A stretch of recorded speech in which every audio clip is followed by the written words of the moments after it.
So ito yung sapatos na ginamit ko last week sa isang fun run, sa isang 10K, ang 361 Furious ET. So far, naging maganda naman yung naging resulta. Naging maganda din yung naging performance ng sapatos na to. Although hindi ito marketed ng 361 as sabihin na nating race day shoe kasi ito ay speed trainer, pero sinubukan ko pa rin para talagang malaman ko kung hanggang saan itong sapatos na to. So yun nga, nakapag 48 minutes ako sa isang 10K. Actually, 48 minutes, 50 seconds. Pero in reality talaga, hindi siya 10 kilometers. 9.96 lang sa relo ko. Yung average ko is 4 minutes, 53 seconds. So magiging 48 minutes, 50 seconds yung buong 10K ko sa ganong pacing. Yun nga lang, merong problema sa naging performance ko nung fun run na yun. Yun nga, maganda itong sapatos na to. Maganda yung naging performance niya. Although yun nga, naka-PR ako. Pero ang naging rason kung bakit hindi ako ganun ka happy kasi meron kasing naging problema dito sa bahay.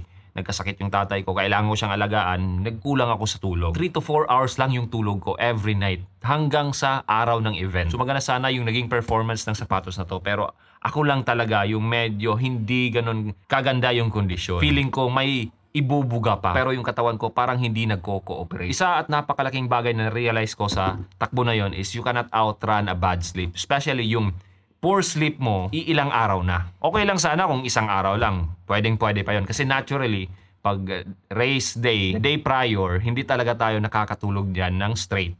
Or makakatulog man tayo, pero maikli lang. Pero ako, 4 na araw. Talagang kulang na kulang. Pero sa tingin ko, yung fitness ko, andun pa rin.